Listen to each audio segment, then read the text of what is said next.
The state of Maryland has been such a pivotal territory to the birthplace of modern America, and no other area combines all of Maryland's history like Frederick County, known as a crossroads to the Free State. Frederick is located by the Monocacy River, which stretches for 58 miles from the Mason-Dixon line to the Potomac River by Washington, D.C., eventually emptying in the Chesapeake Bay. And then there's the minor history of American battles, as Frederick was a monumental point to the Civil War with the Battle of Monocacy. I'm Jose and I'm in Frederick County, exploring this fascinating city and its riveting history. On this tour, we'll experience the vintage allure of Frederick's 19th century design, with one of the most charming downtowns found throughout the state. We'll also dive into Civil War history, from the grounds at the Monocacy battlefield to the practice of healing at the Civil War Medicine Museum. We'll follow the trails at the Frederick Crossroads, which connects to canals and extends to the Potomac and Monocacy rivers, a history that dates back to when Native Americans settled in these lands. So let's go on tour to experience Frederick County.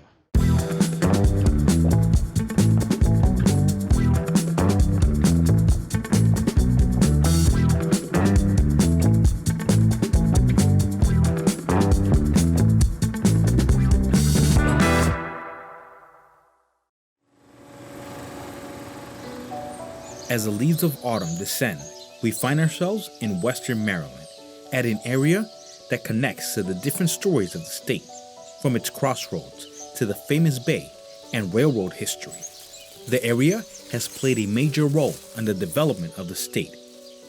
Our introduction to this journey starts with a beautiful covered bridge that brings us to the pulse of the city.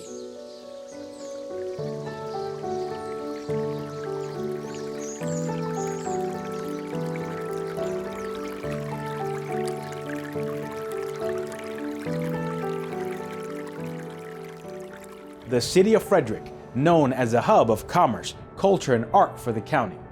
It's an area with connections to Annapolis and Baltimore through the Chesapeake Bay, and part of the national road that crosses through Ellicott City. Frederick was originally inhabited by Native Americans and was already known to be a crossroad, where Native Americans followed the Monocacy River to areas like the Susquehanna River by York, Pennsylvania, the Potomac River by Washington, D.C., and all the way to the Cumberland Gap in Kentucky. This trail, which connected to Virginia, became known as the Monocacy Trail and also the Indian Warpath.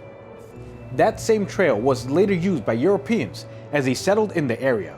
But a more contemporary history to the trail is that of Frederick being at the middle of the Civil War. During the battle, both Union and Confederate armies crossed paths at Frederick, and African slaves escaped through the county to join forces with the Union. Churches and government institutions were converted into hospitals to nurse the wounded, truly a busy intersection for the city that would become the second largest in Maryland.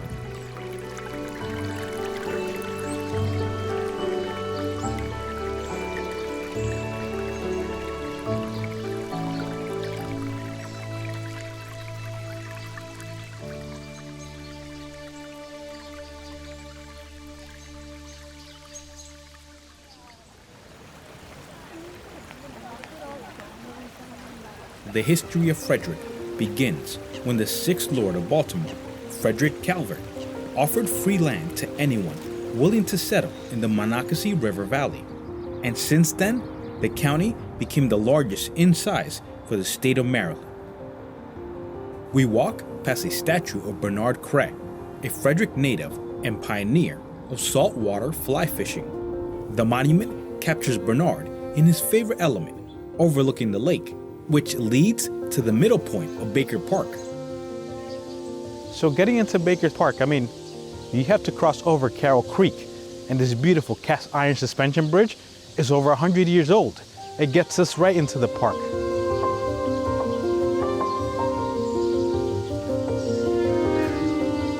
Look at how this is built.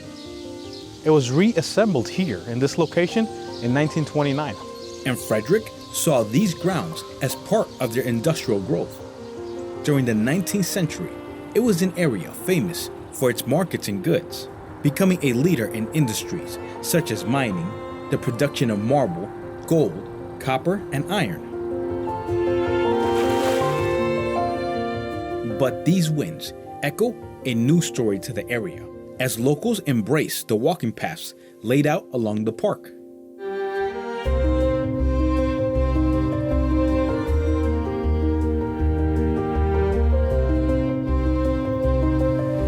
The stream of water directs us to the other end of Baker Park, as it contains bluegill, carp, bass, and troutfish. And from a distance, we see the Band Shell, the gathering place for live events that made its debut in 1935. Locals look for seats within this outdoor venue, as it contains more than 700 chairs. They're ready to hear the grand story of the county of Frederick. Right in the heart of downtown is Baker's Park, a beautiful 58-acre escape for the residents of the city. Baker's Park contained areas that were once industrial complexes for the mill industry. Local businessman Joseph Baker and his wife purchased these lands, which later they donated to the city, to create this large municipal park that becomes the gathering place for the residents.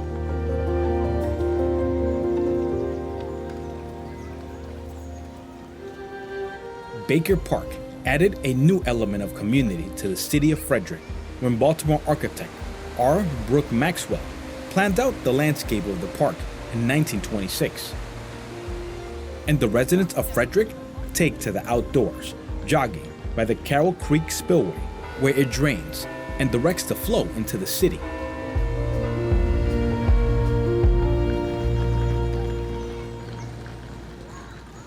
But let's head back to the amphitheater, as our story for the county takes us to another area of importance.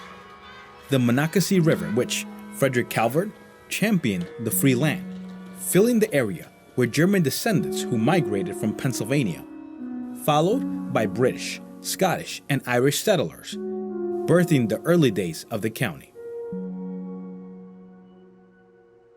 Our journey into Frederick begins in the trail of the Monocacy Aqueduct, which is right above the Monocacy River. From here, it drains into the Potomac River, which exits at the Chesapeake Bay. And also passing through this intersection of bodies of water is the Chesapeake and Ohio Canal.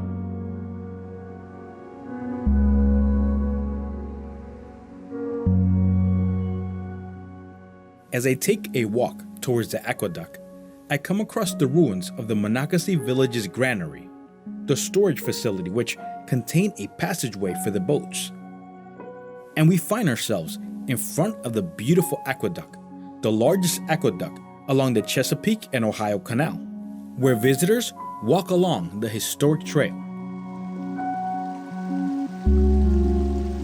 The Monocacy Aqueduct is a structure of stone masonry dating back to the early 1800s and stretching 438 feet. It contains an 8-foot wide towpath and a 6-foot wide upstream wall, where the top of the aqueduct extends to a 20-foot waterway, providing this view where we see the flow of the Monocacy River.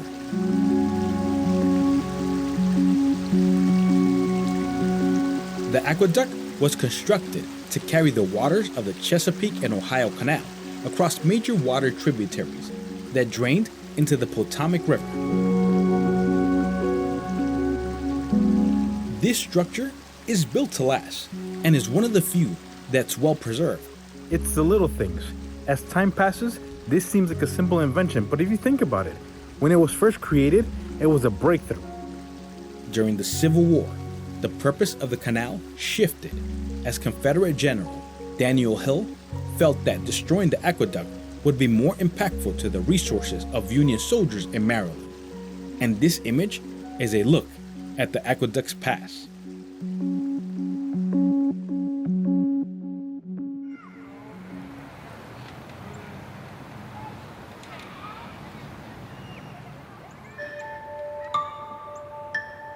Back in Baker Park, I find myself studying the tower that stands by the amphitheater. So right on the tower, we have a memorial for Joseph Baker. When you finally arrive at the city of Frederick, you'll be amazed by its fantastic downtown, where Carroll Creek passes right through its center. This creek is an 8-mile tributary that stems off the Monocacy River. It was named after a founding father of the United States, Charles Carroll, the longest survivor of those who signed the Declaration. and also the only Roman Catholic to sign the document. Carroll Creek goes through festive changes as the city welcomes the holiday season.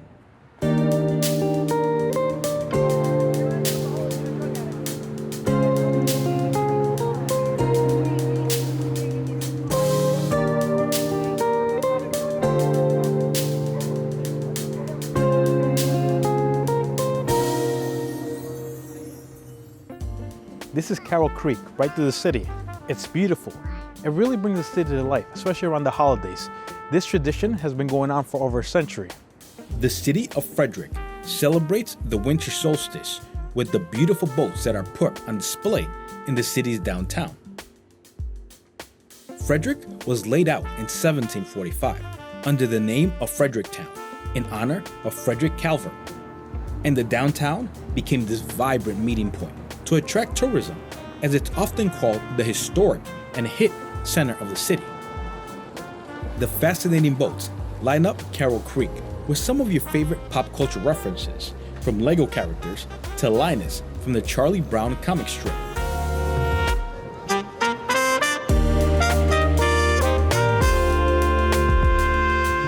The outside space fills the creek with specialty shops, lounges, and taverns, bringing excitement and energy from over 200 storefronts that captured that touristic allure.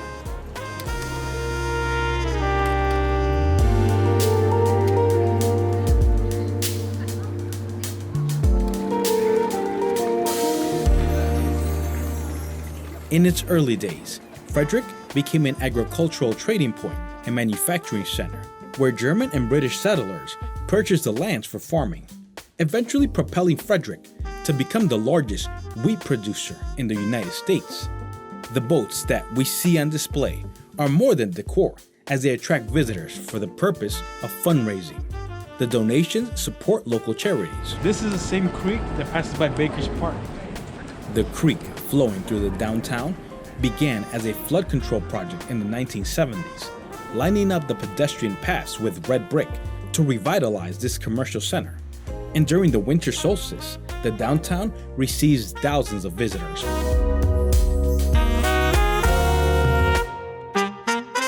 Nearing the other end of the creek, I come across a statue of Claire McCardle, a Frederick native who reshaped everyday attire. Claire is best known as the creator of women's sportswear, breaking industry norms and becoming an inspiration.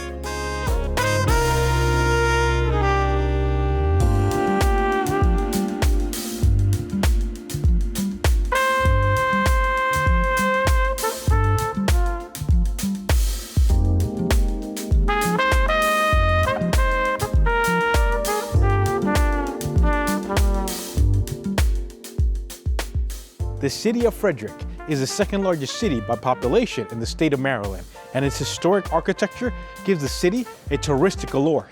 Its structures go back to the 19th century, and the National Road passes through Ellicott City all the way to Cumberland, dubbed America's first highway. The road also passes through Frederick and opens a pathway to Pennsylvania and all the way to Illinois.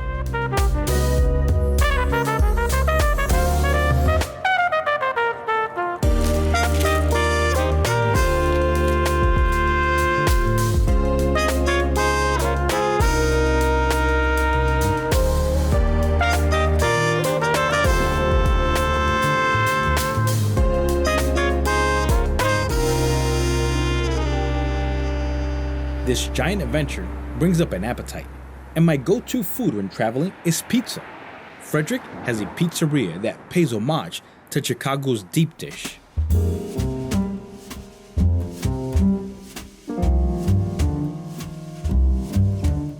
Deep dish pizza brings me so much joy, and this tasty mix exceeds my expectations.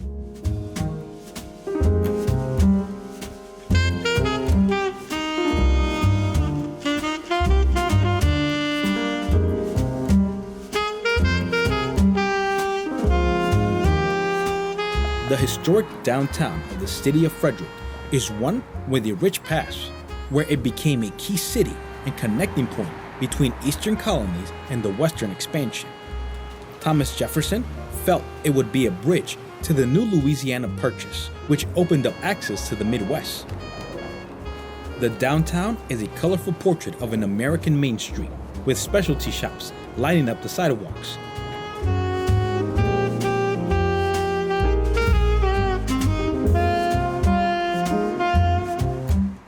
And plenty of historic churches earning the local title of Spire City. The churches fill the skyline with a cluster of spires from a religious history that dates back to the early British colonies.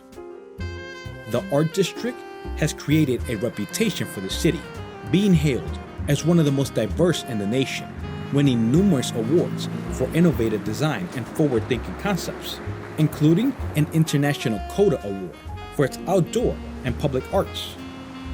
The Weinberg Center for the Arts is a beautiful theater we come across in the downtown, which has seen the likes of many famous performers like George Carlin, The Temptations, and Tom Jones.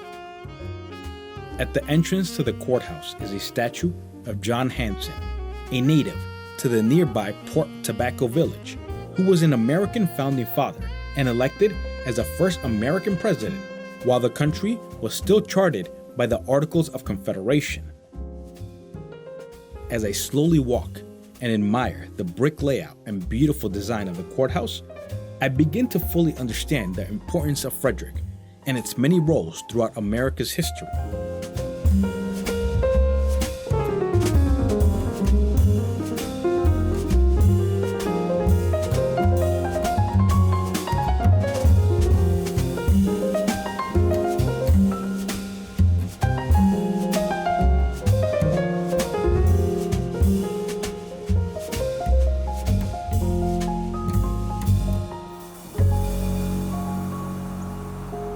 Frederick County became a central point for Confederate and Union soldiers as the battles raged on during this low point in American history. And so many of the local churches, homes, and schools had to become hospitals, as the town resembled one vast medical room. The Museum of Civil War Medicine brings us to the silent voices, the healers who cared for the wounded and sick. Within its downtown is the legacy of the humanitarianism seen during battle. The National Museum of Civil War Medicine presents us with soldiers of all ages, stature, and backgrounds, displaying the importance of the drum, the rhythmic tool which was used to raise morale and provide commands to the troops.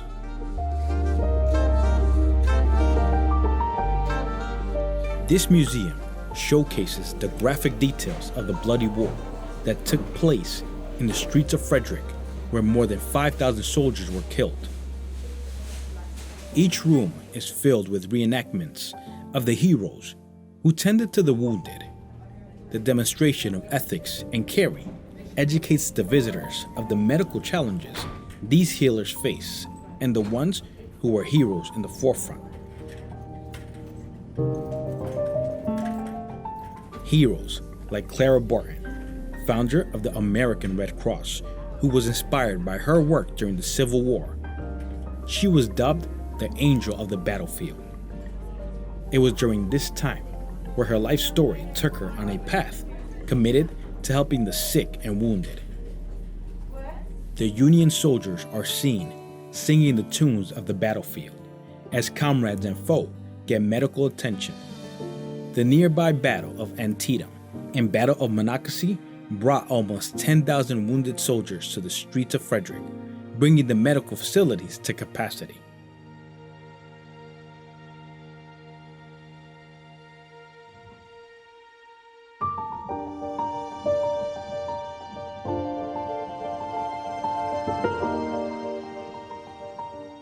We look at museums like this and just think how much medicine has advanced.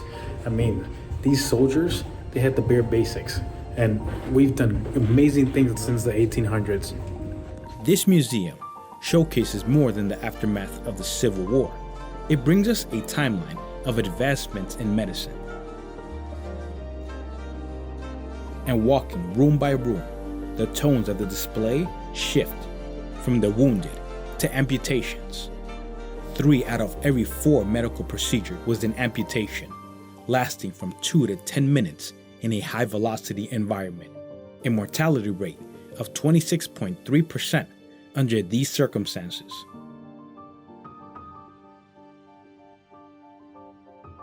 The graphic nature of war brings the innovations of medicine, and on display is a human arm found in the battlefield of Antietam in 1862.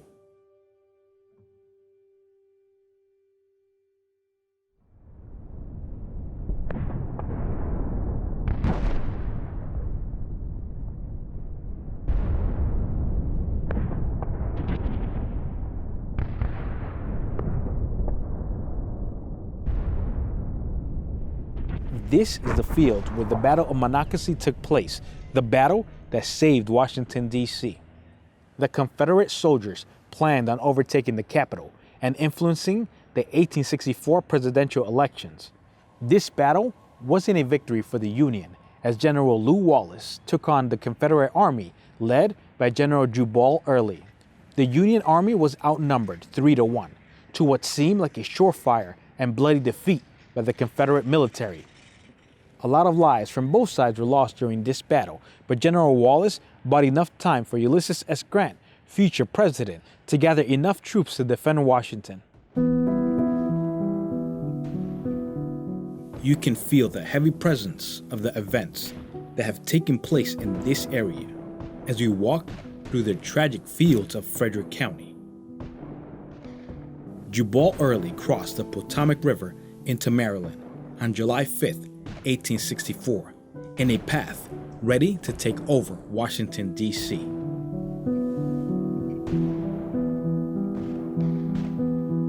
Left behind are the monuments that reflect one of the darkest moments in American history, like the first statue raised at the battlefield, the monument to the 14th New Jersey Regiment, one of many commemorations to the fallen soldiers of their respected territories. The Battle of Monocacy was a strong push by Jubal Early after defeats at Gettysburg, Vicksburg, and the advancements of the Union at Petersburg, Virginia. At the Visitor Center, we find a small museum detailing the story of how America ended up in a position of civil war. Monocacy was a small area with an open path to Washington, D.C., while Union forces tended to other battles.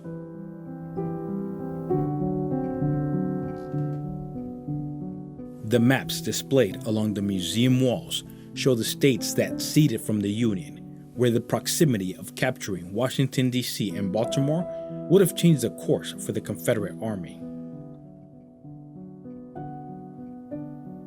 The history of the Confederate flags are on display, providing visitors with their significance and evolution into modern practice.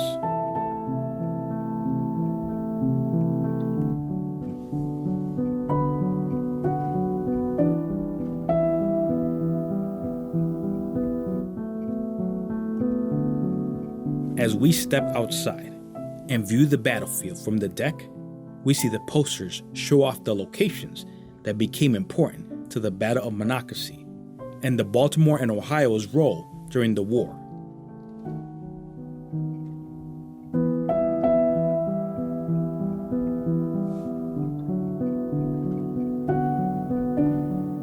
So this is the battlefield.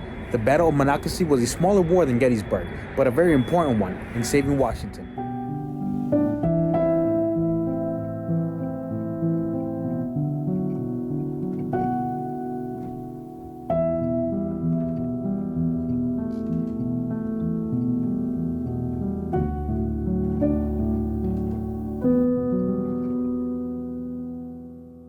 Let's return to the downtown.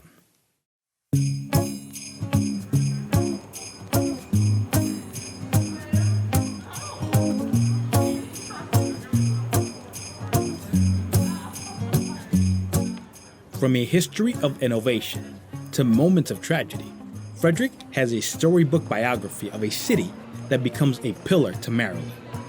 And nothing caps off this fantastic journey like witnessing the boats of the Winter Solstice during nighttime, when the displays completely change the walking path along Carroll Creek.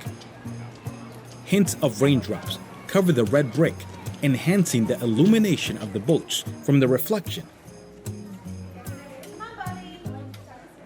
and I take a final walk along these fantastic decorations with the many visitors who've gathered around to bring in the joy of the holidays.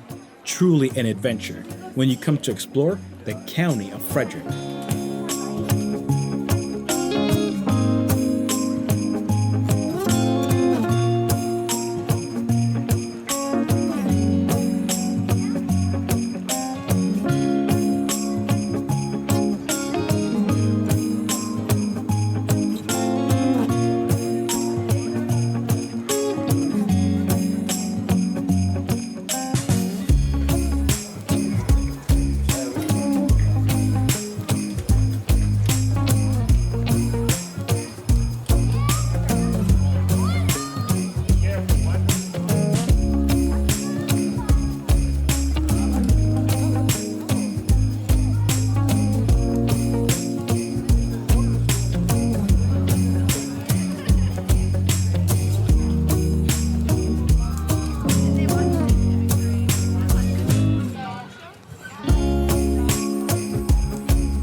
The County of Frederick is such a fascinating history book, adding to the lore of what makes Maryland a unique state.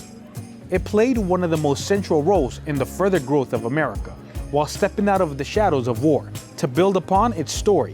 From pioneering leaders to its varied landscape, Frederick embraces the moniker of Key City, as it birthed the author of the national anthem and became a legend to the story of Maryland. I'm Jose, and this is Frederick. If you enjoyed the tour, please give it a thumbs up and share. If you want to see more in the state of Maryland, please subscribe and stay tuned for the following video. Until next time.